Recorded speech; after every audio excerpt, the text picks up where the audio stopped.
Thank you.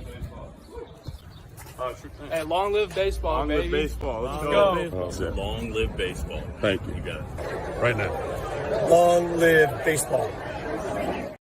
That's so cool, man. That's so cool. If you missed the last episode, you should go check it out on our YouTube channel, Long Live Baseball. And welcome in to Long Live Baseball. I'm joined as always by my co-host, Mike Jones. How are you today, Mike? Doing well. I've it's been kind of a rough week, but doing a lot better this morning. I was not feeling well this week and had a little bit of I don't know if it was jet lag, what it was. I don't know.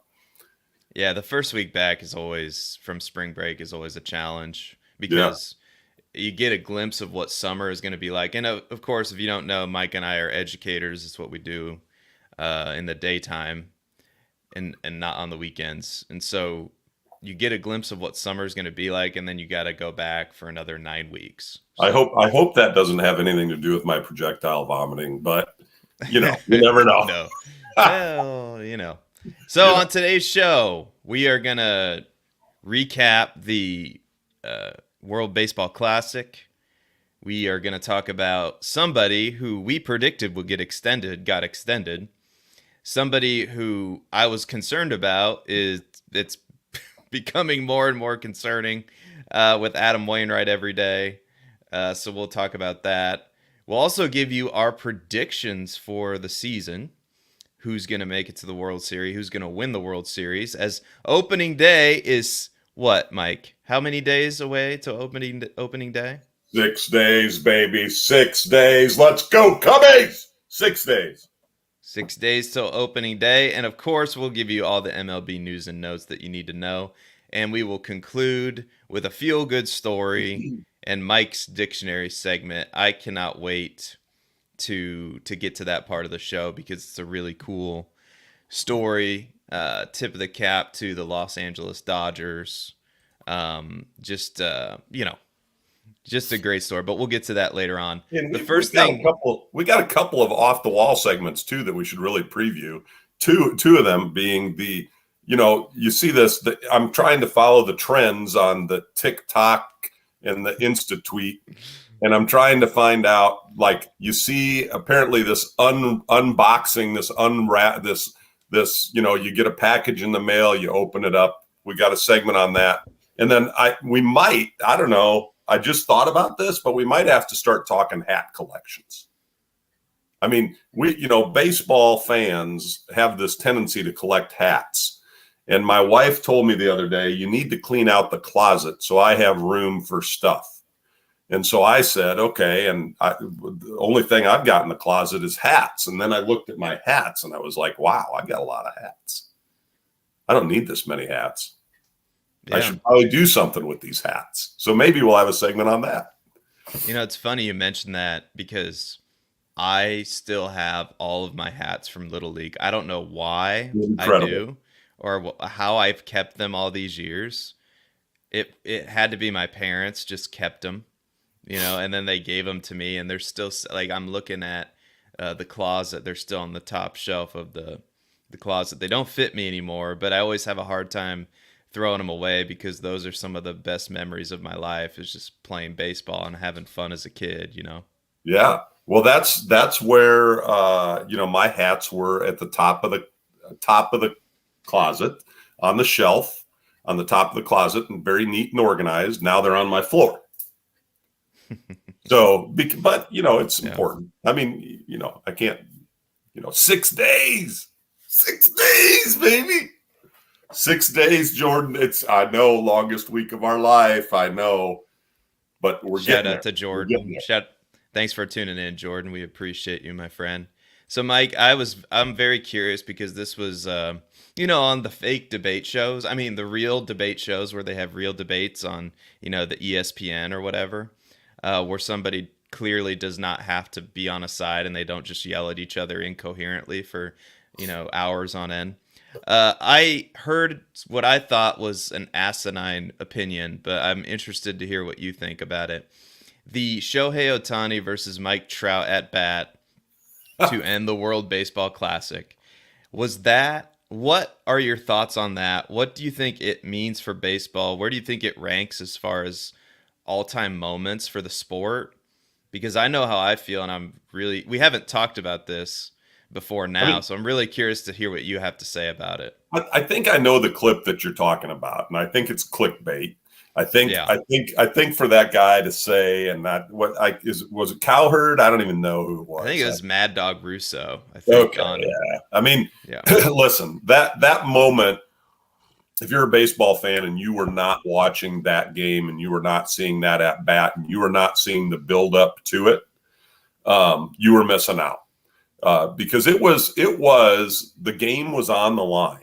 I mean, it was a crucial at bat. It was two teammates who were battling each other mano a mano, as they say, and it is what baseball is still about: a pitcher and a batter. And I'm going to throw this thing, this projectile, as fast as I can, or in a strange way that's going to make it do something that people are going to go, "What? How do you make it do that?" I'm going to throw it like that, and then you're going to try to hit it. Right Mm-hmm. now, that was an incredible moment. An incredible moment. Not the way that we wanted to see it come out, but it was high drama on the baseball field. Yeah, Was it the most significant at bat in the history of baseball? No, no, not no. But it was high drama. It was good baseball. It was good baseball. it was a great game. I watched it, and it was the way Japan managed that game to have Shohei come in at the end. I think was beautifully done on their part. I think, if anything, if the if the Americans had the pitching, I think that it wouldn't have even been a contest. Like if we could have thrown Scherzer and like Some of the Justin top guys, Verlander, yeah, some of the top pitchers. not Heck, Wainwright and Mikolas, and I mean, yeah. not those guys, right? Well, we'll talk more about Wainwright Okay. later, but Yeah. yeah, but it was a great moment for baseball, and it Yeah. gives you all those emotions that make playoff baseball, in my opinion, the best playoff sport there is because of those moments. And this is the very reason why, and I noticed, and maybe I missed it, but I don't think there was a pitch clock in the World Baseball Classic, was there? Now Or here's was the there? here's the other thing that I thought was very significant, and I didn't notice either. But at the end of the games, did you see anyone checking the pitcher's hands for spider tack or things of that nature? I don't think we did. No. Interesting. Interesting. Yeah, so it's just the purity of the game I appreciated, and I don't know, man. It's just the moments like that. I completely agree with Jordan in the chat. It just gives me goosebumps thinking about like what that meant. And it's just funny how many times these things come up in baseball, where not only are these two players the captains for their respective countries, but they're teammates that play, together, and just what that means and the storylines. And there's just something about baseball where the Field of Dream game that's played between the White Sox and the Yankees plays out the way it does, where Yeah. it's back and forth, and it's just, oh my God, the drama of it, I just don't think can be replicated by many sports, because baseball, until recently, was not a sport that had a clock, Right. and so, and Here's this is why this is, and I don't mean to bring up the pitch clock to tarnish, this moment. I didn't, but I can't help but feel like, this is what it can look like when it's just left alone. And maybe in the future I'll look back and say, you know what, the pitch clock really sped up the game, and it was a necessary evil, if you will. And maybe the shift is the same way. I don't know, but this was a pure moment of baseball that, if you're a fan of the sport, it was incredible to watch. And Listen, you young whippersnapper. Don't even start with the pitch clock and the clock and how that maybe I'm going to look back on it and it's going to improve. No, make baseball slower. Come on. I'm sorry. The Manfred-ganda that is being disseminated by Major League Baseball right now is off the charts. They're having to justify their rule changes because they know, and I think what they think they're doing is they're trying to attract a new fan base. I mean, that's got to be in the background, but you're absolutely right. It was baseball. It was beautiful. The World Baseball Classic showed how baseball can be received and still is received in its present format, in the way that it is right now. People love baseball. They will watch baseball when it's competitive. So if you want to do something to change the game or whatever, then I think it has more to do with the way that some teams have all and other teams don't have any. You know, it's the difference between the Yankees and the Oakland Athletics. You know, in spring training, we went down to spring training. I don't know if I told this story on a previous show or not, but I've got some clips of that I'll have to share sometime. We went stadium to stadium in Phoenix. Okay, we went to every spring training facility that we could go to. And when we went to Diablo Stadium, where the Angels play, and Mike Trout and that, this place was it looked like a ballpark. Like, I didn't go in because there was a game, but my traveling companion bought a ticket just to go in to buy a pin. All right. And it looked like, it looked like a major league stadium. And then we went down to Hohokam Field, where the Cubs used to play and is now the home of the Oakland Athletics. And in the parking lot, it said, "Lock your vehicles and take your belongings," right, on the signs in the parking lot. And it was a different feel altogether. The team shop was minuscule compared to other places. There's a real haves and have-nots piece to Major League Baseball.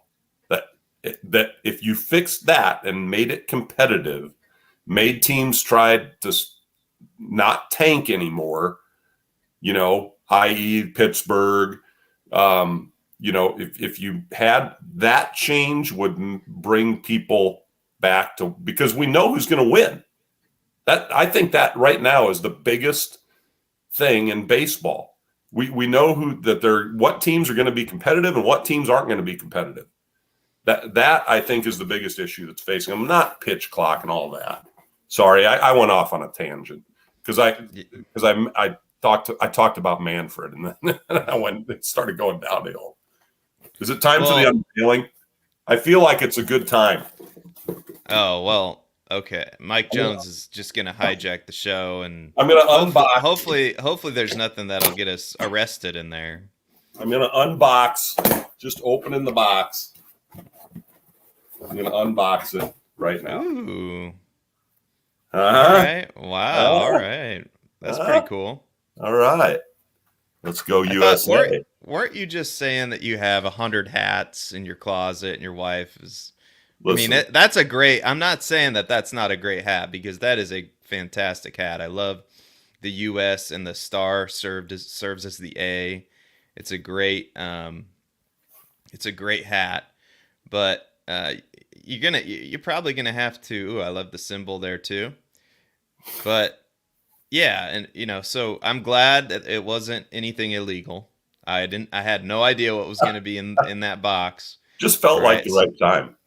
Yeah. So what you brought up, Mike, we could talk for 2 hours about what you just brought up, and we have before off the air, and maybe we will if enough people in the chat think, yeah, let's have an episode about the haves and the have-nots of baseball, the Pittsburgh Pirates versus the Yankees of the world. Heck, even the Cardinals versus the Pirates in the same division, even though the Cardinals aren't a team that's typically in the top 5, or they've been in the top 10 in payroll, but they're about middle of the pack as far as payroll this year. And that is something I have been adamant about, and this for years now. It's like the baseball, and I don't know if it's the players union, I don't know what it is, but they just do not want to institute a model like the NFL has, where you have to pay players. Like the Chicago Bears were in a situation this year where they had to spend money to meet the floor. So there's a minimum amount of money you have to spend in a certain time, and I think that would be excellent for baseball to implement. Now, I don't know all the long-term ramifications that might possibly have, but my opinion has always been, if you are rich enough to own a team, then you should try to compete and try to put a good product on the field. And it just feels like there are certain teams that never try to do that, aka the Pirates, or there are just some teams that I don't know. It just feels like they're not trying. And we could talk about this for days. Like I said, this could be a whole episode, but I do want to move us along here. There's a couple news stories that broke this week, both Cardinals related, and I'll try not to hog up the mic too much, but the first one, I'll start with the bad news, because I always like to hear the bad news first. And the bad news for Cardinal fans is Adam Wainwright, groin injury. He's going to be out several weeks, according to CBSSports.com. And this is, I wish I could say it. Go ahead, Mike. Go ahead. This was not something that happened at the World Baseball Classic. This happened at Grapefruit League, right?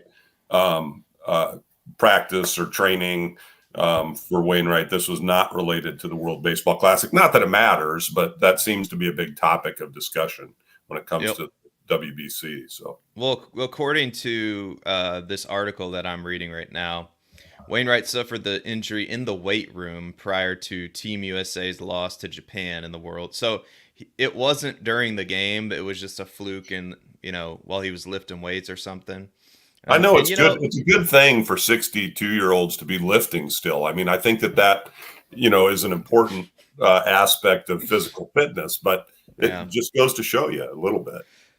Yeah. So I told you, right? I told you the Cardinals cannot depend on Wainwright for the whole season, and I didn't think it would happen this quick. I kind of thought like maybe mid-season, we get to July, August, maybe it's time to slow him down and give him some time off, or just give him some time to get right. I don't know quite what the right answer would be, but already the Cardinals are now down a pitcher that they were depending on, that I told you, what are the two most dependable guys in the rotation, probably Mikolas and Montgomery. And then outside of that, there's 3 wild cards, and Wainwright was one of them. And now you're already dealing with it. So the good news for the Cardinals is, Jake Woodford's pitching pretty well in spring training. They have a couple other guys that can step up, and Liberatore, Palante, like I mentioned in previous episodes, he's pitched, he started games before. So they have some guys that can fill in. But I really do wonder if this expedites a trade for a starting pitcher, because if this injury lingers, and groin injuries are weird, especially for pitchers, like with the stride, and I'm sure that affects his delivery. And there were stride issues last year, and that's supposedly why he struggled towards the end of last year, was because his stride was off. That's what he said, not me. Like I thought, he was struggling because you're 40 years old and it's toward the end of the season, and you don't have the stamina that you used to have. That made sense to me, and I'm sure that was a part of it too. But this is not good. This is not a good way to start things, and I'm curious to hear how you feel about it. Well, for the Cardinals, I mean, isn't this part of the model? I mean, isn't this the Cardinal way? I think maybe they even used the World Baseball Classic as let's see, can we make it through the World Baseball Classic with mediocre pitching?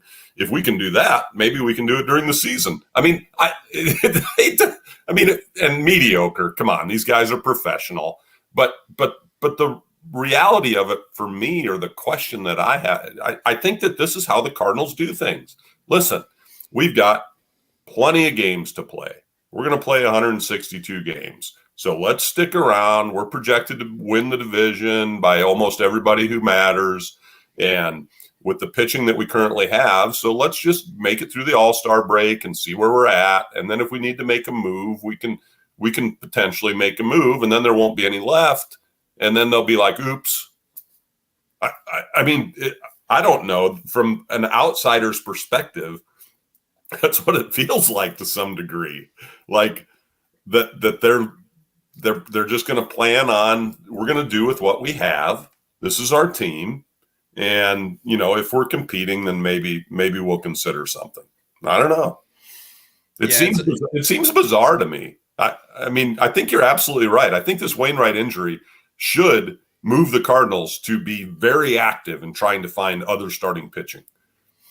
Because with their rotation currently the way that it is, that it might be good enough to win the division, but I'm more excited about Cubs pitching than I would be about Cardinals pitching. If I were laying wagers on the line in regards to which pitching staff, and I know probably part of that is me being a Cubs fan, so there's some, but which pitching staff is better? Javier Assad, Marcus Stroman, Justin Steele, Hayden Wesneski. I mean, you're forgetting about the professor too. Well, yeah, and the professor. There was a recent article that came out. Kyle Hendricks is going to be, the team's packing up the U-Haul and they're bringing everything back because we're 6 days from opening day. Kyle Hendricks is going to be enjoying the weather on opening day. He's not going to be where it's 36 degrees and people have their parkas on in the bleachers at Wrigley Field for opening day on Thursday. He's going to be in Phoenix rehabbing still. We're not going to see him probably in Chicago for at least another month, at least. So yeah, I mean, and I know you're closer to Cardinals baseball than I am, but I listen to you talk, and I don't know that I can name your 5 guys in your starting rotation. You know what I'm saying? Yeah. No, it's not great, and this just, I think it should prompt them to make a move. But like you said, it would really surprise me if they did anything quickly. I still think, just kind of seeing it from how they usually do things, I think they're probably thinking, well, we'll probably get Wainwright back in a month, by May or June, he'll be back in the rotation, and we can piece it together until then, and they're not going to rush into anything, and we'll see how that works. And they're going to rely on their offense because their offense is going to be really good, and they're going to rely on the back end of their bullpen because the back end of their bullpen is really good, and Gallegos and Helsley. So we'll see if, they're still a really good team even without Wainwright. So but we'll see what happens. But the weakness of this team was always the starting pitching, and now you're down a starting pitcher. And here's the thing to me. The Cubs and the Cardinals are in 2 very different places right now. When the Cubs signed John Lester, they did it because they knew this is their time, right? It was the biggest signing. John Lester was the biggest signing to happen during that era of Cubs baseball that happened, bar none, no question. John Lester, okay? The Cardinals, right now, you could look at the Cubs starting lineup, pitching rotation, and you could say, well, there's really not any big names on there. The Cubs really need to have that big starter name too. Now, Marcus Stroman, I would argue he's a pretty big name. He signed a decent contract to come to Chicago, right? But it's not a Max Scherzer. It's not a Noah Syndergaard. It's not a, take your picks. But the Cardinals are in a different place. They are where the Cubs were, in my opinion. Like Nolan Arenado, Paul Goldschmidt.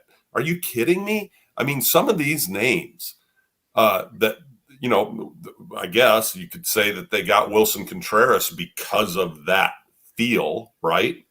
Um, but they're not doing anything on the pitching end, and pitching matters in this game a lot. What did we just Well, say a few minutes ago? It's the pitcher versus the batter. That's what it's about.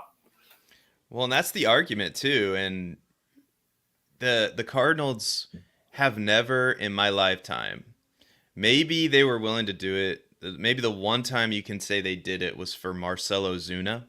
And so when you see the Cardinals do things like that, why did they do that? Because they saw the Cubs coming and they thought, "Oh no, like we have a huge hole in our outfield and we need to go do something about it." And I honestly think if you gave some John Mozeliak, Bill DeWitt truth serum, they would probably reference that trade and go, "This is why we can't really do anything in haste anymore, because look at what we gave up. We gave up Zach Gallen, Sally Alcantara, who's, you know, did he win the Cy? I can't remember off the top of my head. I think he won the Cy Young last year, or he was in consideration for it. Um, so those two would be real nice to have, and Marcelo Zuna is not on your team anymore. So I think I think 95% of the time it's the right approach to do what the Cardinals do. But you said it, in this situation, if there's ever a time to pay $1.20 for a dollar, something that you really need, the last piece you could argue that you just would solidify your team as a World Series contender, you got to do it. I'm sorry. You can't just stand pat and say, we got Goldschmidt and Arenado, and we got a lot of good young players on our offense. You have too many outfielders right now. And we'll talk more about Alec Burleson at the end of the show because he's in my tweet of the week. But it's going to be so fascinating to see how they handle this, because I think they should be actively pursuing this, and maybe they are. But I don't care. You cannot wait until the trade deadline if Wainwright's not healthy, right? I'm all for seeing how it shakes out in the short term. If it's just a 2 or 3 weeks and he's good to go, okay, then maybe you don't need to act as quickly. But if this thing lingers and it becomes a month, and a month becomes 2 months, you need to do something. You got to make something happen, because you're sitting on a treasure trove of prospects that any team in the MLB it's the envy of the MLB, right? And that happened really quickly with players like Lars Nootbaar, Alec Burleson, Brendan Donovan, Nolan Gorman. I mean, I could go on and on. You know, Mason Wynn, Jordan Walker, they're probably not trading those guys. But you have too many players that there's not room for them on the major league roster. The time is now. They got to make a move, in my opinion, and I think it's coming. If I'm predicting, like, if it all depends on this Wainwright injury. If Wainwright's not right, and they know he's not right, I think they'll make a move. But again, it's not going to happen as quickly as it probably should. And if there's a weakness in the way the Cardinals operate, this is it. Yeah. Yeah, I agree. And hey, you brought up, and this is just for future items on this show, but we do need to talk about Mikolas a little later on in the show as well. But yeah, that's a big deal, because I've been a Miles Mikolas fan for a long time. Like, when he's healthy, he's about as steady Eddie as it goes. You know, he's not blow you away, strike you out, but he can go deep into games. He can be a guy that, I mean, he almost threw I think a no-hitter. Was it him where Bader just mistimed his jump and was playing real shallow? And I think he almost threw a no-hit. So he can go deep into games. He can keep his pitch count down. He's crafty, and I think well-deserved. And why don't we just talk about that now? And that's the other story I wanted to talk about. is I was really happy to see this because it's not a deal either that's going to break the bank. I mean, it's on paper, it's a 2-year, $40 million extension for Miles Mikolas. And according to the ESPN article that I read, it says here, sources told ESPN's Jesse Rogers that Mikolas is getting $40 million in the new deal. He will receive a $5 million signing bonus, and a $3 million boost to his 2023 salary. 15. So he's gonna get 18.75 million instead of 15.75 million. And then Mikolas is going to make 16 million in both 2024 and 2025. So it's really not even an increase as far as what he was getting paid, you know? So it's more like, okay, we'll just take your current deal and push it 2 years. We want you here. Does what you're getting paid right now sound good? Okay, cool. We'll give you that for 2 more seasons. So I think this is a great deal for the Cardinals. I think the value's good as far as the numbers go. For a guy like Mikolas, I know he's getting to the point of his career where he's in his mid-30s now. I believe he's 34 years old. So he'll be 35 and 36. This will carry him through his age 36 season with the Cardinals. But I'm really happy about this because the Cardinals only had Dakota Hudson and one other pitcher. I think who was it? Steven Matz. That's it. Steven Matz under contract past 2023. You can't even remember the pitchers' names. Come on. I mean, I just the coffee's not kicking in yet. But yeah, this is something they needed to do. I'm happy they did it, and I hope they make similar strides in trade negotiations for a starting pitcher, because they could sure use one. And so, as a Cubs fan, Mike, how do you feel about seeing Mikolas for 2 more years? Well, I don't know. I mean, listen, he's a good pitcher. All right, no question about that. And his mustache game is great. I mean, if nothing else, he's got that going for him. The thing that gets me is this one, and I don't know if you saw this or not. But I'm going to quote Miles Mikolas, who they just signed to a 2-year extension. AKA the Lizard King, by the way, because apparently he ate a lizard at one point.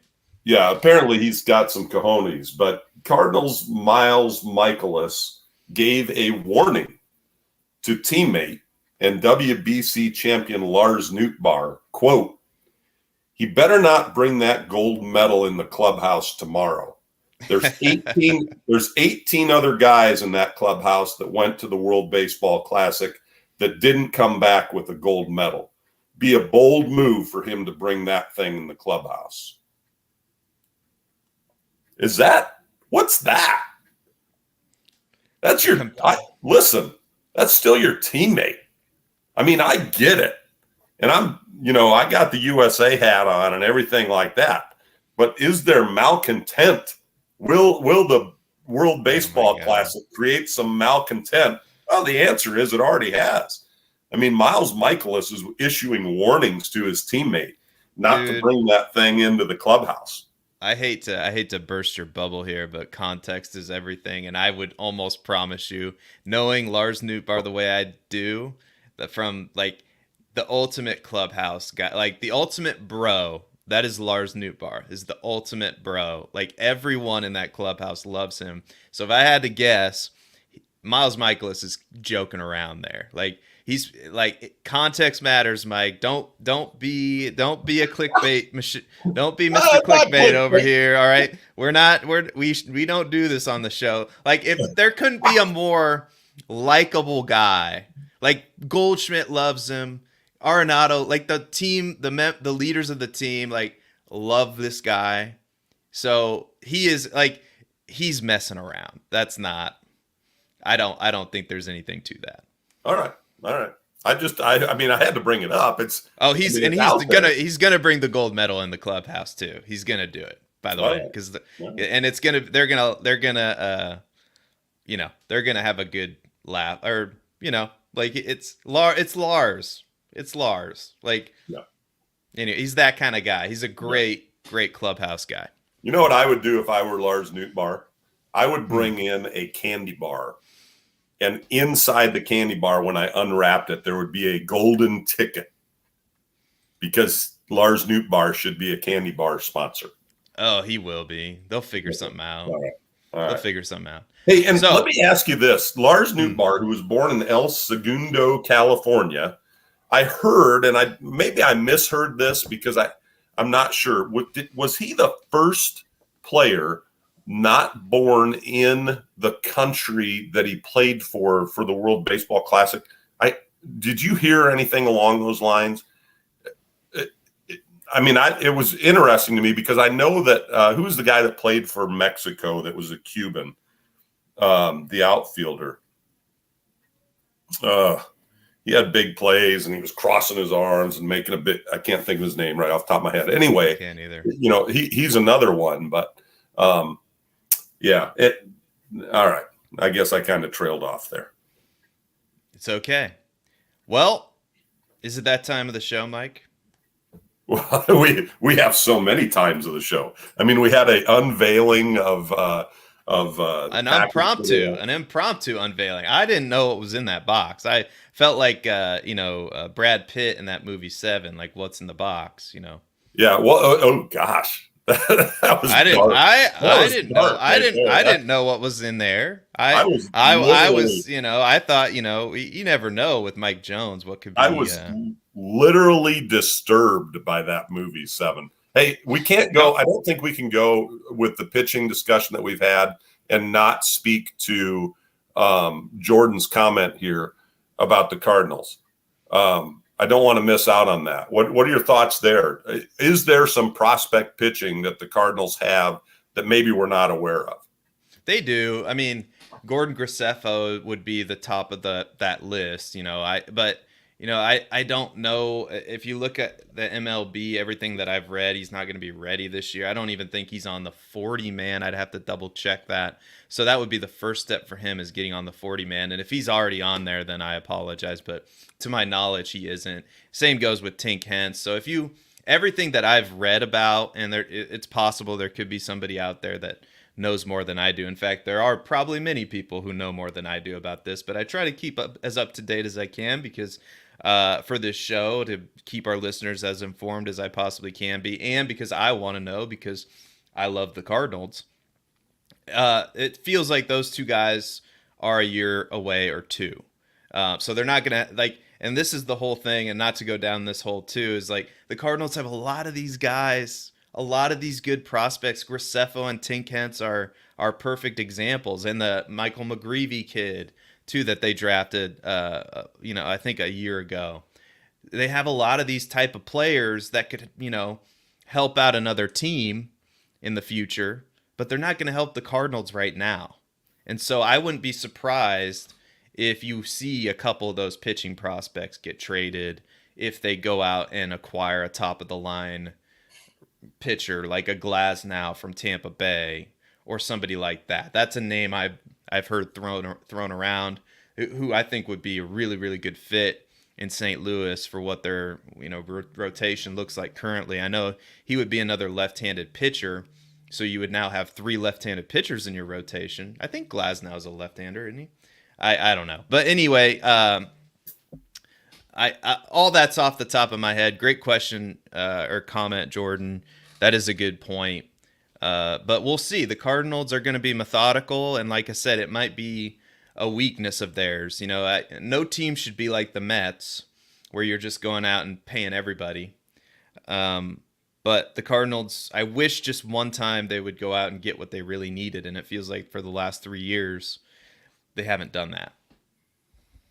So, great, all right. Great comment by Jordan, and now it's time for our predictions. And Mike, if you would go ahead and open up the document or the article I shared with you.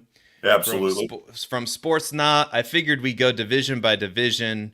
And so this article, which I will link in the description, Sports Not, I thought it was a really good article. Sports, spelled the way that sports is spelled, naut.com. Great website. Spelled like an abbreviation for an astronaut. Yeah, but they're going into the outer reaches of sports, Do they call them the galaxy. Are astronauts called knots? Is that a Like, nickname for an astronaut? I don't know, but you'd think Glenn Armstrong could, start a band called the Knotheads, maybe like I because like it. they're All right. All right. yeah. American League East. Go ahead, take it away. What do you think about what they're so just to give the podcast listeners an idea, and I guess the YouTube audience too.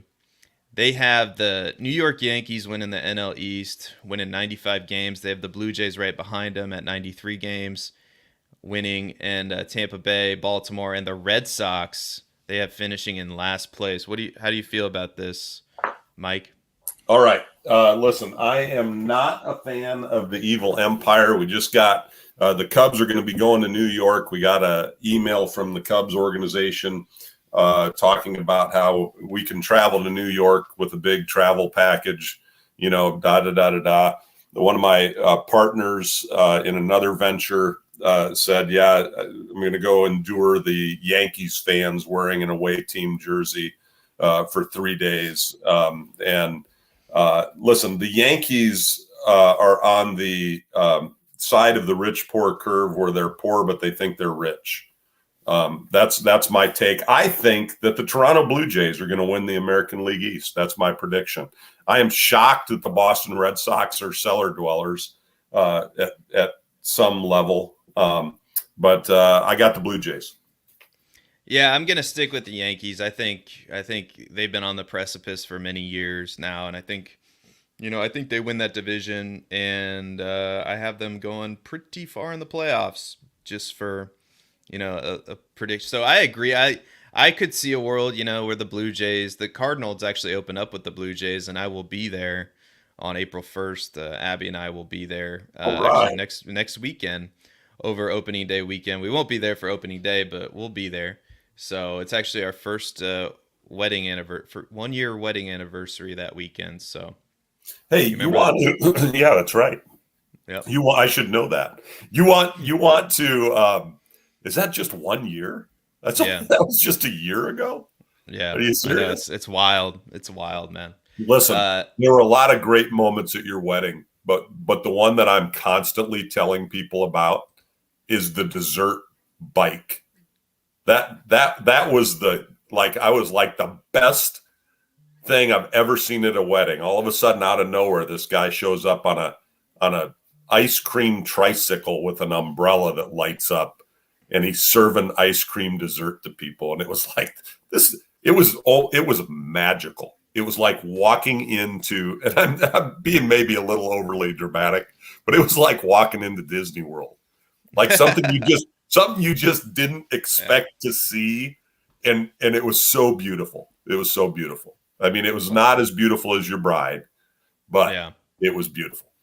No, that was all her idea too. So that was, Of course it was. You you couldn't know, come up with something like that. What? no, I'm too, I'm too dumb. But the Red Sox, yeah, like you said, they've signed some guys. They've signed some names, right? Like Justin Turner, Masataka Yoshida, Adam Duvall, Corey Kluber, um, and like they traded for Adalberto Mondesi from the Royals, and obviously Trevor Story is injured. So it's just so interesting that they've made that moves to acquire guys like that, and that this website predicts that. I don't know if they'll finish in last place. I don't know. I think they're better than that. But again, this is a stacked division because Baltimore has all these prospects that are now coming to fruition, right? The Right. Baltimore should have a good team. The Rays are always competitive. The Yankees are going to be good. The Blue Jays are going to be really good. So it's almost like process of elimination. Yeah, the more I think about it, it's like, yeah, I think Boston is going to finish in last or close to last in that Yeah. division. Well, I So mean, you look at that division, and the team. The Baltimore Orioles picked to finish fourth with a winning record of 84-78. Like, yeah, what? Like, is yeah, every team in the division going to have a win? And hey, here's the thing about that too. And I meant to talk about this earlier when we were talking about St. Louis pitching. But the schedules, we haven't talked about this a lot on the show. The schedules are different this year. Mm-hmm. How much chess playing is there going on in terms of the interdivision games that are being played? Like I mentioned, the Cubs going to Yankee Stadium. There's a lot more of that happening. The Cubs and the Cardinals are not going to play their typical amount of games against each other this year because we're playing more games against the American League teams.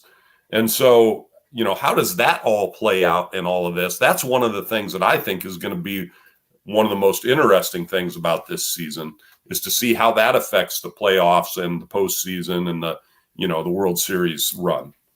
Well, that's why I thought the Cardinals would win just 90 games, like high 80s, low 90s, and why teams like potentially the Brewers or the Cubs would struggle a little bit because of that schedule, because you're not playing Pittsburgh and Cincinnati over and Right. many times, because those are the two teams in our division that just aren't good. And we'll talk more about the Central later, but you're right.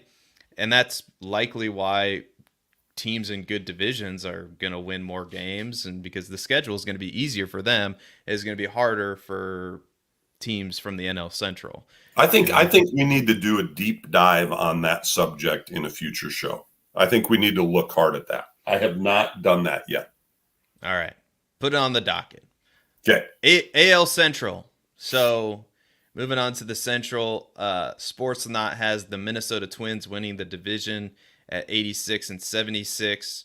The Cleveland Guardians finishing second, 85 and 77. The Chicago White Sox finishing third at 81 and 81. And then the Tigers and the Royals at the bottom of the division, winning 68 and 66 games respectively. What do you think of this projection, Mike? Listen, I hate to do this because I'm going to start sounding like a broken record or something. This prediction only has the Twins winning the division by one game. And I think this prediction's off. The Minnesota Twins traded away World Baseball Classic home run hitter Luis Arraez, and he was one of my go-to guys on Beat the Streak last season. By the way, another thing that I'm excited about is that I'm going to get to start picking Beat the Streak people starting this week, which is exciting to me. I'm going to have to check that podcast. But I think the Cleveland Guardians are going to win this division. I know that it seems like that they are rebuilding and all of that kind of thing. But I think they're going to make whatever moves, like this article says, to make them World Series contenders, because their development of players, I think is beyond what anybody is recognizing, or at least us in the National League. So I'm picking the Cleveland Guardians for the American League Central. I think I'm going to stick with I like this prediction or projection just because I think the Twins have a good core. Like, they ended up getting Carlos Correa. They have guys like Max Kepler, Byron Buxton, and they traded for, Pablo Lopez, and they have Tyler Mahle and Sonny Gray. I mean, I think they're probably the most talented team in this division, but I do think it's interesting that they're only winning this, or projected to win it, by one game. And it makes me kind of scared, because a guy that I really want the Cardinals to pursue is Shane Bieber. And I think if the Guardians are in a spot where they're competitive, maybe they're not so apt to trade Shane Bieber, right. Or maybe the price goes up.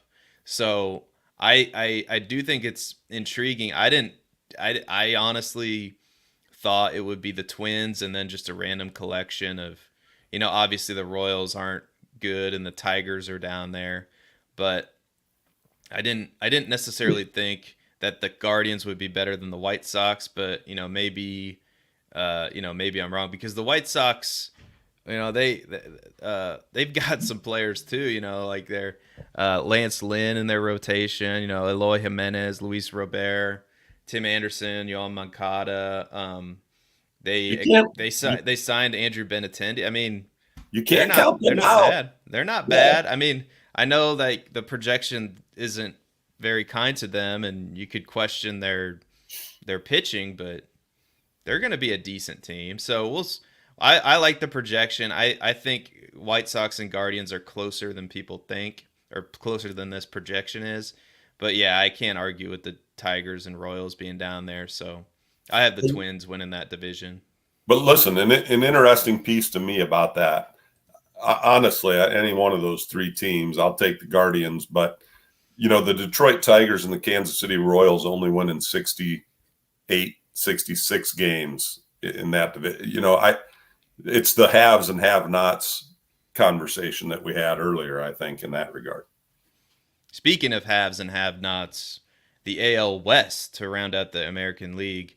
The Houston Astros, according to the article, are projected to win the division with 94 wins, 68 losses. The Seattle Mariners, 93 wins and 69 losses. Los Angeles Angels, 75 wins, 87 losses, which is unbelievable to me when you have players like Shohei Ohtani and Mike Trout, and you can't surround them with players that are going to, contend. Rangers are projected near the bottom at 73 and 89, and the Oakland Athletics are projected to win only 56 games, according to this article. Mike, what do you think of this division? Well, I think it's like you said, it's mind-boggling with the Angels. I don't know. I'd like to go back historically, and I haven't done my research in terms of how many seasons over the past 5 years that they've even had a winning season with Shohei and Trout, because we just highlighted in the World Baseball Classic two of the best players in Major League Baseball, and they can't seem to win, unfortunately. And it's about who's around them, but. Listen, as much as it pains me to say it, the Astros, now they're going to be missing, the injury. I'm drawing a blank right now. In the World Baseball Classic, broke his thumb. But was it Altuve? Yes. And okay. But I got to pick Houston in that division again. They've made. Since prior to when the Cubs were making their run in 2016, there was a Sports Illustrated article about the Houston Astros and what they were doing in their farm system to develop their team. And that article, I'd like to go back and look at it now and see it's come to fruition. I mean, Houston is a perennial. They're a powerhouse. I wouldn't call them a dynasty yet, but obviously, and it took a little cheating to get there, but. We'll go with the Astros in the West. All right. Well, maybe it's just because I want it to happen, and I think the Seattle team is so fun on paper. And I'm looking at this Houston Astros depth chart, and I know they added Jose Abreu to play first base, and their offense is gonna. I mean, they have Yordan Alvarez, Alex Bregman, Altuve is going to be back, I think. Yeah. But if you start to look at this rotation and you start to compare these teams, and this is a lot closer, and you can make a really good case that the Mariners are better. Now, the Mariners don't have the playoff experience or the experience in deep postseason runs. I mean, they do have players like Colton Wong, Colton Wong's played in a World Series, and that's a great addition. But I think it might be because I will it to happen, but I am gonna pick the Seattle Mariners to win this division, and I think the Astros will still make the playoffs as a wild card team. But either one of those two teams is gonna be a dangerous team, I think, in the playoffs, because the offense alone for both of those teams is really going to be really fun to watch, especially from Seattle, and they've added Teoscar Hernandez as well, so to play the outfield, and so Julio Rodriguez obviously is a phenom, and Colton Wong, and it's going to be a fun team. So I'll pick Seattle to be different, and because I think it's going to be close. And another guy they got is Tommy La Stella. We'll see if Tommy La Stella's got anything left as well. So that's the American League. Who do you, before we transition to the NL. Who do you think makes it out of the American League to the World Series, Mike? Mm, mm, mm, mm. That is such a tough one. I'm gonna go way off the charts here because I'm tired of Houston, and I want to will it to happen. I'm gonna pick the Toronto Blue Jays to make it to the World Series this year out of the American League. And I will pick the New York Yankees because I think they've been on the precipice for a long time. I think they're, if not the most talented team in the American League, I think they're up there in definitely top three. And I think they're going to win their division. I think they're going to get a top two seed, and I think that matters. I think now's the time. If now's not the time for the Yankees, I don't know when it's going to be. So, That's a good point. yeah. So I got the Yankees. Mike has the, and we will keep make notes of these, and when I go back and chop this up and put it out on the YouTube, I will make a note of these, and we will track these predictions throughout the year. So I have the Yankees. Mike has the Blue Jays from the American League. Let's go to the National League, and let's start with maybe the best division in baseball with the NL East. Mike, how do you see? What do you think of the projections first? The Braves are projected to win the division with winning 100 games, 162. The Mets are projected to win 93 games. The Phillies are projected to win 88. The Marlins are projected to win 70, and the Nationals are projected to win a whopping 54 games. Wow. Yeah. Yeah. The Nationals must be preparing for a World Series run in about 6 years. Um, Listen, the Braves have made some really significant moves during the offseason, and bringing Sean Murphy over is going to be the linchpin that's going to secure their win of the National League East. The Mets obviously have spent a lot of money, but I think it's kind of like it's kind of like just shopping for stuff. I don't know what the big plan is there in New York, and I'm not sure they do either. And I think the Braves organizationally have a better plan put together. So I'm taking the Braves. Yeah, I'm gonna take the Braves too, and it's at the beginning of the season.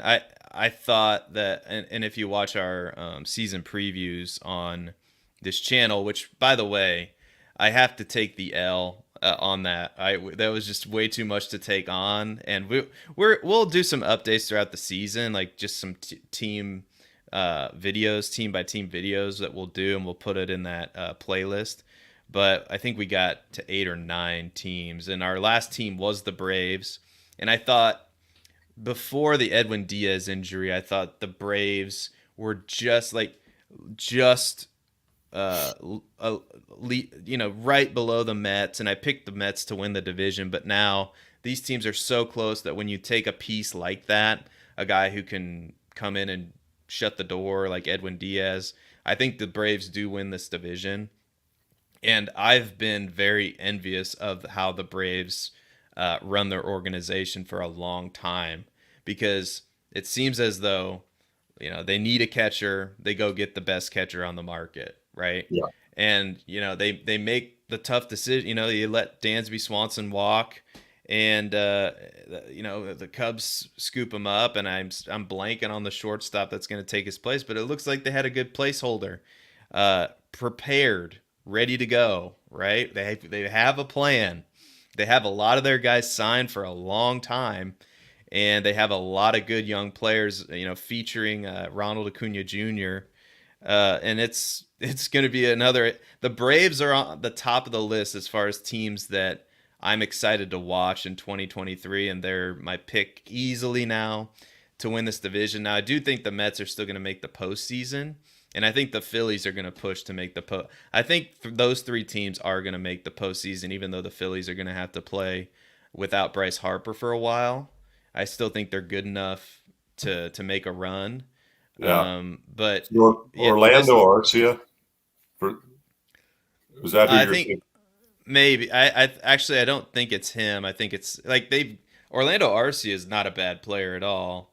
But that's not who I'm thinking of. I broke it down in my preview. I just can't think of the name right Hey, now. But but speaking of shortstops, and as you bring that up, who's the Phillies shortstop going to be this year? Trey Turner, right? Yeah, why, right? Like the guy who just how Yeah. many clutch home runs did he hit in the World Baseball Classic? I mean, this guy's not. Wow, it's like so. And the Phillies were in the World Series last year, and they're picked to finish third in the division. Mm-hmm. Of course, Bryce Harper. Isn't there an injury going on there? And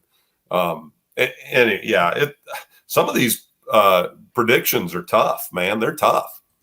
Yeah, I love all three of those teams, honestly. Like I love the Philly, like the top of the rotation for Philadelphia is insane with Nola and Wheeler. The Cardinals ran into that buzzsaw last postseason.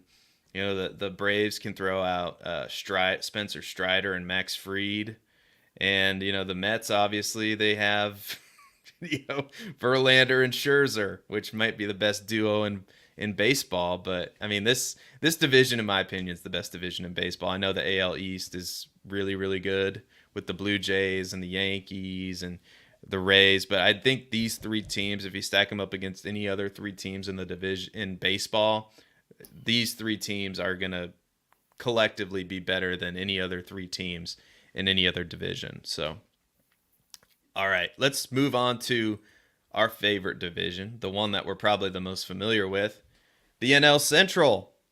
And according to Sportsnot, the Cardinals are projected to win the division. Hey, look at this. Maybe I know a thing or two, Mike.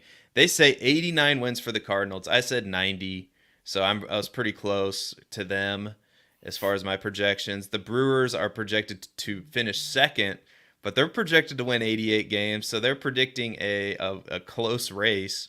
The Cubs finishing third, as I've been saying, uh, at 80 wins. The Pirates, of course, and the Reds are rounding out the division at the bottom.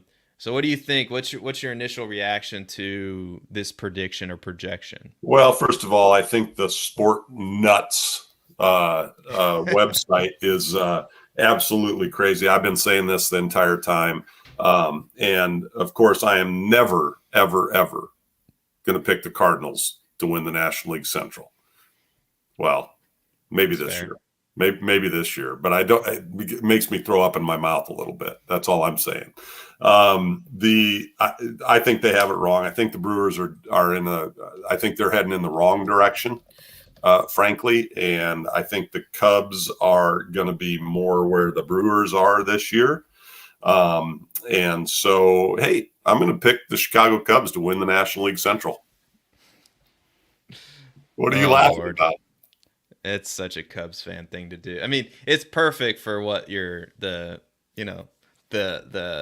gimmick that you're going for there. Well, But there's no gimmick. I okay, believe, listen, I've been saying it on this show for a long, long time. I think that Cubs pitching is underrated. I think that they've made some interesting roster moves that are going to make their offense more explosive and more fun to watch. And defensively, I think we've done some things that are going to make it run prevention is going to be the name of the game this year for the Cubs. And with the Cardinals, one of the things that it says in this article that I find very interesting is that it says St. Louis now boasts an even better rotation than it had the majority of last season, with two MVP candidates in the lineup and a well-rounded lineup around them. Okay, when it said rotation, I was thinking pitching, right? But obviously, they're talking about their batting rotation there. But anyway, I don't know that the Cardinals have the pitching to do what they're saying they're going to do here. And I think the Brewers are heading in the other direction. I think the Cubs are going to be a surprising, and it'll be by a slim margin if and when it happens. But I think the Cubs are going to win the division. and you're wrong, but it's okay. We can disagree. The Cardinals are the most talented team in the division, especially offensively. Yeah. And if you start to look, and we broke it down on this channel before, if you start to look at the Cardinals' potential lineup, it is scary. It is very scary for opposing teams. Obviously, you have Goldschmidt, Arenado. You add Wilson Contreras, which was a gaping hole of nothingness on the offensive side.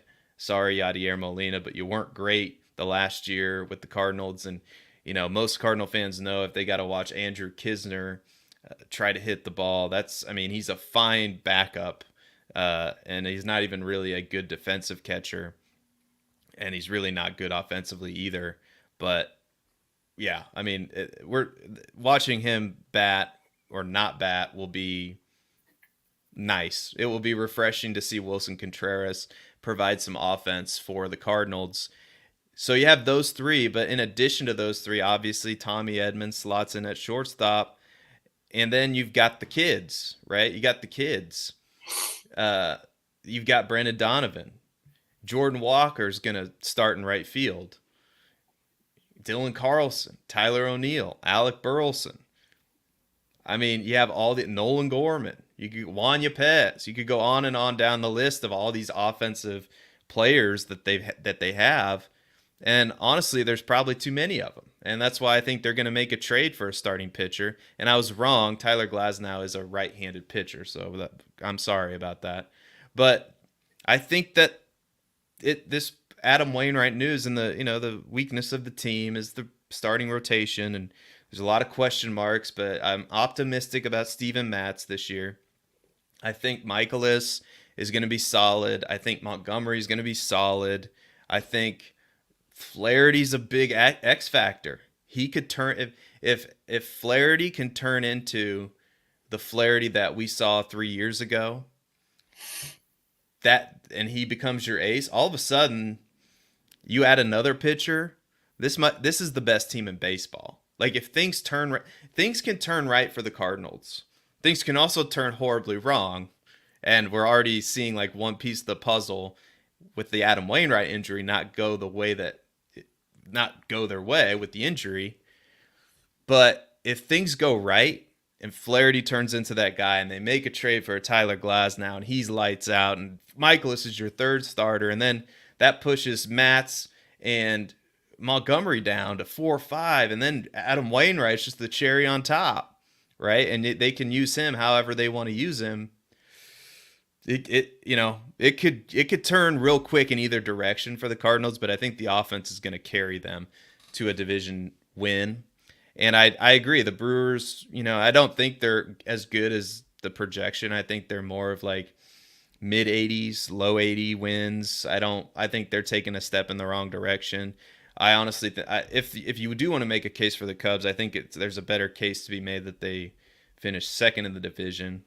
But I do think the Cubs are going to finish third. So I agree with the projections aside from the lofty expectations from the Brewers.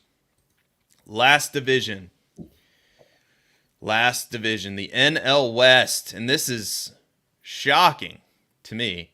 And I think they messed up here with the projections. I don't know if you're seeing this or not, Mike, but I think the article glitched a little bit because this math doesn't quite add up, but at least from what I'm seeing.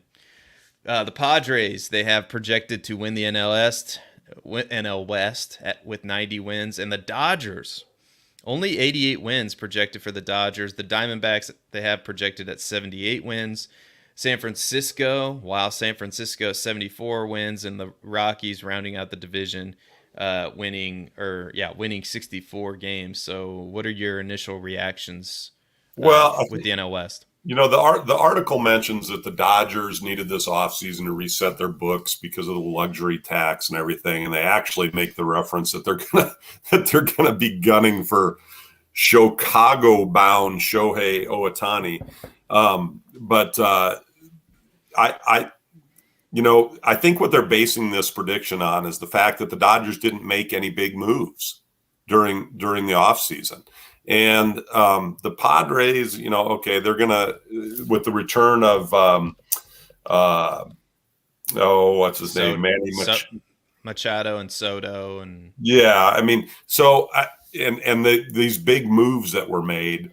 I do think that this year it potentially could be the Padres' year to win that division. just because of some of that talk. But the Dodgers organization and their experience over the last several years and that, I just sometimes you can have all the big names and still not put it together. You know what I mean? You Darvish even came in during the World Baseball Classic, and I don't know, did he get chased?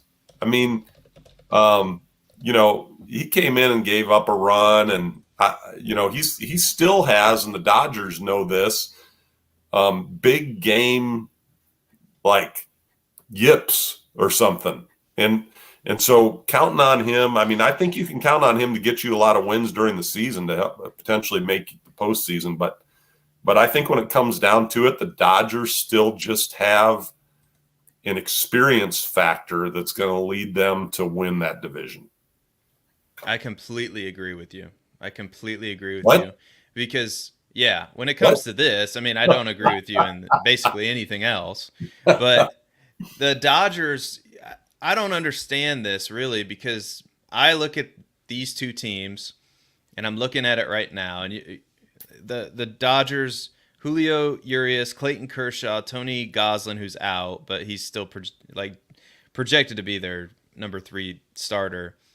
Dustin May, and they signed Noah Syndergaard to be a back end of the rotation guy. And some of the position players they have, I mean, they still have Freddie Freeman, Will Smith's a good catcher, Max Muncy, Mookie Betts. They signed JD Martinez to be their DH. I mean, this offense is still going to be really good.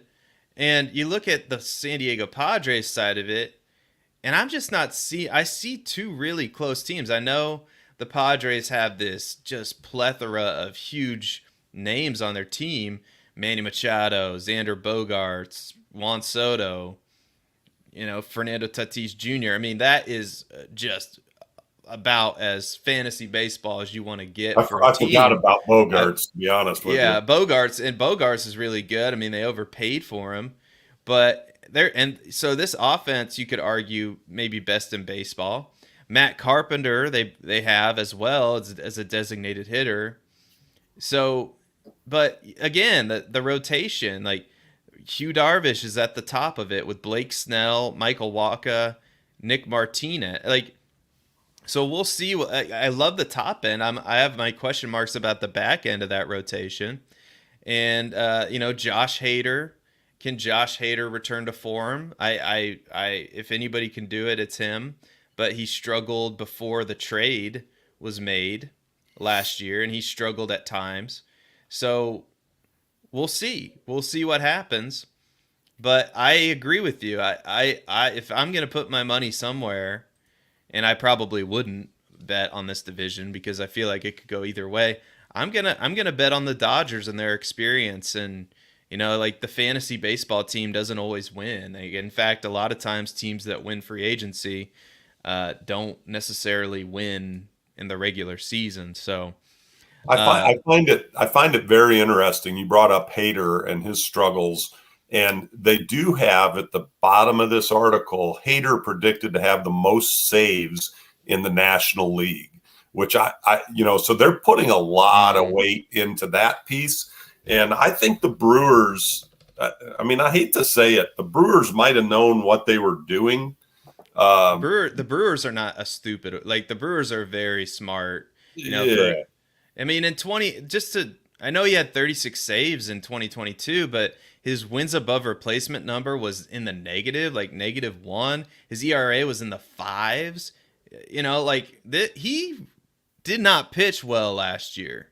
And right. If they're going, like you said, if they're going to put a lot of weight on him to come in and close down games, I mean, that could be a real shaky situation where if he's not right the first month, it's like, oh God, what do we do with our bullpen? We're putting a lot of emphasis and faith in this guy to rebound. So if anybody can do it, though, I mean, he's about as nasty of a left-handed pitcher as I've ever seen go against. I mean, there was a time when he was put in the game, I was like, oh God, here comes Hader.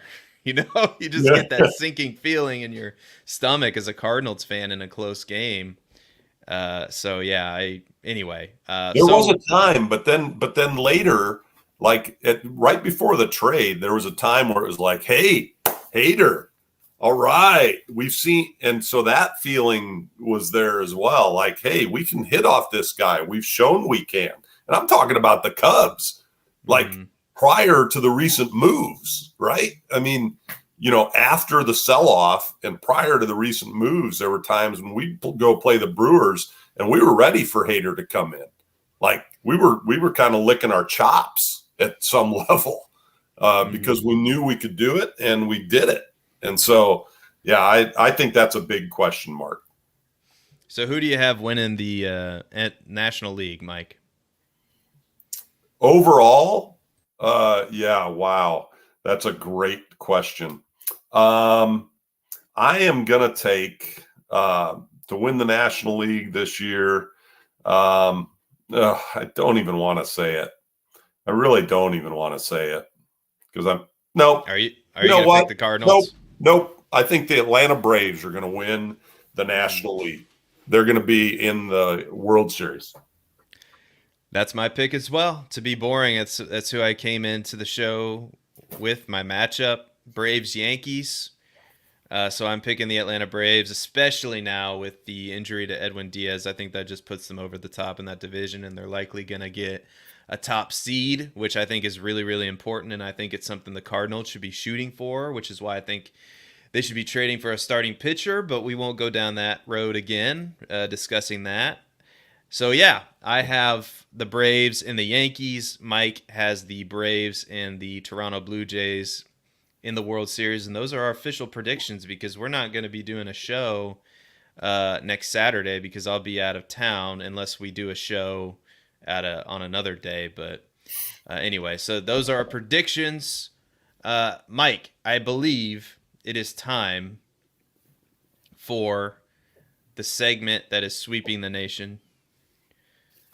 It is time for the Mike's Dictionary segment of the show. So I'm going to get that going with the jingle as you prepare for the dictionary segment. It's the Dixon Baseball Dictionary segment of the show where Mike pulls out his dictionary. There we go. It never gets old. Never gets old. Never gets old. This one is interesting because I feel like I'm not sure we've been in on the F's yet, but I feel like you mentioned that potentially we had farm last time. Okay. Well, I do want to say though that I think it's interesting, and we kind of been moving our way through the alphabet, but maybe much slower than I think, because we're only on the F's. And if my math is not mistaken, A, B, C, D, E, F, that's 6 letters in. And I think we've had like 100, we're closing in on 100 shows. 100 videos. 100 videos. Okay. How many Well, more than 6. Let's just put it that way. I know we've had more than 6 baseball dictionary segments of the show. But I want to stay in the F's because I found some nice things on page 315 of the Paul Dixon Baseball Dictionary. Still trying to reach out to Mr. Dixon to see if we could get him on the show. But on page 315, there are a number of great entries. Feeling the apple. Feel the apple. A baseball dictionary entry. To choke under the pressure of expectations. It's a reference to the Adam's apple, and I never knew this. Have you ever heard that? No, I've never the apple. Heard that. A synonym of that is take the apple. So you're choking on something. I had no idea. And then the other ones that I like off this page, there's actually 2 of them. The fence buster, which that one's pretty apparent, right? Like a long ball hitter. So he's, Shoeless Joe Jackson and Happy Felch were famous in their day as fence busters, according to the New York Times, October 7th, 1919. But then the next one is that I've never heard this term actually used. Oh, he's fence shy. Fence shy. of a cautious outfielder or corner infielder who has a tendency to give up on a fly ball or a foul ball at the wall for fear of a collision with the wall. I've never heard that term, but I think that's something to add to our vernacular. I've never. I wish when I played baseball that I was fence shy, because there were I when I played, I was just zoned in on the ball, like when I was playing in the outfield. And I remember, I don't know why I was here, but I was hanging out with my cousin. And like when you're a kid, you just are in a situation and you're wondering, like, how did I get here? I don't I don't remember the moments that led up to this moment, but I know that I was in a slow pitch softball game. It wasn't even during the game. It wasn't even during the game, Mike. It was during warm-ups. And they had the most massive outfield wall, like metal fence that I've ever seen, with these poles that were like probably this big around, like huge metal poles in the outfield. And somebody hit a shot out to center, and I was going back on it, going back, and I caught it. But simultaneously with me catching it, I ran head on into one of these huge metal poles and just Ooh, had a just huge shiner. yeah, And I messed up my braces a little bit because I had braces. I can still And see some of the effects of that collision. yeah, Go ahead. yeah, and it's some of my takes might be affected by it as well, some brain damage. But uh, yeah, it's. I wish I was fence shy in that moment, because I wish I would have not been the competitive, maniacal, like focused on the ball and catching the ball, because in that moment it really wasn't worth it, because it was during warm ups, and I got a Yeah, black eye, and I messed up my braces, and my dad wasn't happy with that. And anyway, and then everybody on the slow pitch softball games like, oh, did they get in a fight or what happened? Ho ho! Like, yeah. like, and then I had to tell everybody, like, yeah, I beat up like 5 guys before I got here. So Why are you? And the big question mark is, why are you going all out during warmups? And my question is, why not? You yeah, should. yeah. So there, No, there were I'm people supporting there you. that were like, do you want to transfer to this? Because I wasn't even going to the school that my cousin went to, where they had participants in this slow pitch softball game. I was just hanging out with my cousin, and they're like, "Oh crap, we forgot that we have this going on. I guess you have to come with us now." And so I did, and I played in the game. And anyway, Yeah. um, Listen, at least you didn't. At least you didn't feel the apple. You could have felt the yeah, apple in that circumstance, and you didn't do that. So, that's true. yeah. Well, go get yourself the Paul Dixon's Baseball Dictionary, and you can follow along with us. And if you leave a comment or you DM Mike Jones, we might send you a copy of this fine I'm book. still waiting for the first taker on that. I mean, Jordan would be a great. I think the last show he said, I'm going to have to go out and get me one. And I, Yeah, all maybe I he's got should to have. do is just reach out, and we will. Uh, why didn't you sue? Yeah. Yeah. Well, I just didn't. I don't think I was 18 yet. I don't. Can you sue some? I don't know. Can you sue somebody if you're? And Seth's I don't Seth's know. not litigious by nature, so it's No, I'm not a litigious. I'm not a litigious person at all. yeah. But whatever. It happened, and it was Speaking kind of of, it, looking back on it, it's kind of funny. But Mike, to wrap up the show, you have like and this is another segment. I know we have 187 segments on this show, but something that we're gonna really try to do is focus on the positive moments in baseball, because there's a lot of people, and I myself, I have been trying to put more of an emphasis on this in my own life, and I think we can use this show as a beacon of just positivity and goodness, and hopefully people watch it and they come away with it feeling good about baseball and about the world, because there's good things happening every day. And this is especially highlighted by what you have to talk about, Mike. And we'll put a link to this article in the show description once we're done with the show. So, Mike, why don't you talk about the Los Angeles Dodgers and what is going on with their organization and what they've been doing for several years now? Well, first of all, a couple of things. I've got kind of two stories, and one of them is a little bit of a feel good. And recent news. I follow a guy by the name of Trey Lang. Make Monday make Monday great. Every Monday great. Real positive guy. 30-year-old guy who came out of minor league retirement. He was a 2012 draft pick of the Cubs, and just saw his Instagram post the other day that he's actually his run has been cut, but he was real positive about the opportunity that he had. And if you hadn't heard about Trey Lang, you should look him up and follow him on social media. Because even though he's going to be out of baseball, this guy's going to do some positive things. And did I put the link to that article in the show notes, or did you?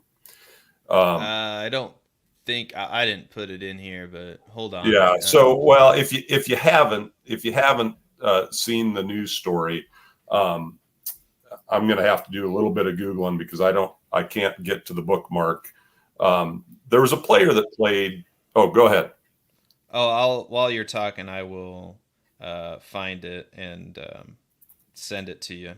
Yeah. Well, ultimately, Andrew Tolles. Andrew Tolles was a player that played for the Los Angeles Dodgers, and he hasn't played since 2018. And he got his contract renewed by the Dodgers last week. He was in the 2016 postseason. He actually hit 364 in that season, in the postseason. And he was off to a great start in the 2017 season when he tore his anterior cruciate ligament. I can never say that word right. While running into the wall for a catch. Well, in 2020, they found Andrew Tolles sleeping behind a building at Key West International Airport in Florida. He's homeless and was taken to a mental facility. And what they came to find out was that he was schizophrenic. And I did some Googling of Andrew Tolles, and just to look back on some of the clips when he was in Dodgers camp and that kind of thing. And mental health is obviously a big concern, and not to get too heavy on our show. But Andrew Tolles now is 30 years old, and he's living with his father, who says that his son is kind of in a zombie-like state, using his father's words. But the Dodgers are doing the right thing. And this is what baseball's about to me. They have signed Andrew Tolles again. Actually, they've renewed his contract every year, just so he can keep his health insurance. And tip of the hat to the LA Dodgers and to Major League Baseball and I don't know, how that might play into all the details of that, but what a great thing that the Dodgers are doing to help one of their own. That they're still supporting a guy that really can provide nothing for the Dodgers organization right now. And hopefully, and I don't know enough about his condition or anything like that. The hope would be that there could be some recovery or, something like that. I mean, our thoughts are with the Tolles family, but again, hats off to the Dodgers for what they've done in that situation. Yeah, it's a feel good. I mean, it's not obviously it's not good what's going on with Andrew Tolles, and that's terrible that his family has to do that. But and a lot of times all we can do is the right thing. And the Dodgers are definitely doing the right thing by him. And it's not something they have to do, which it makes it even more impressive, I think. And yeah, I put a link to that in our comments here, and also put a link to that in our show description as well, so you can read all about the Dodgers and Andrew Tolles. And anyway, like, that's something we're gonna put an emphasis on, is the positive things that the game of baseball, is going on. Because I think for us, I know for me, that baseball is a shining light in my life, because I played baseball as a kid. I've been a Cardinals fan for as long as I can remember, and it's always been a thing that's brought my family together. It's my mom and I have a really good relationship, and a lot of that is because we talk baseball a lot. That's something we have in common, and we're always talking about the Cardinals. And so baseball is definitely something in my life that has brought me a lot of joy, and it's brought my family together, and it's connected us. And that means a lot to me. And so what Mike and I want to do with this show is we want to bring that positivity to you. We want to bring that passion to you as fans, and we want to connect. We want to build this community and connect as many people as possible uh, in that with that positive movement, right? We want to do that. And so yeah, just comment below, and we'd love to hear from you. We'd love to hear what your favorite team is and all that stuff. I've been going back and forth with some Pirates fans. One of the videos that's one of the more popular videos on our channel is about the Pirates, and I can tell you, I'm talking to Pirates ownership right now, is that the Pirates have a fantastic fan base, and it's a shame that they haven't done more to put a winning team on the field, because if you build it, they will come. And you've seen it in years past where the Pirates are good and the fans show up, and they need to do right by their fans. They need to do a better job, and we'll see. I hope so, for their sake. But I know a lot of, if these Pirate fans are reaching out to me, like, I know that, like, we have 75 subscribers. We're hopefully going to get a lot more, but we're a small channel. If they're reaching out to me, then it tells me they care, and that's exactly what we're going for with this channel. Because baseball, it is that thing. It is one of those things in my life that connects people, and it's a positive thing, and it just makes me feel better about the world when I hear stories like this, especially in the great game of baseball.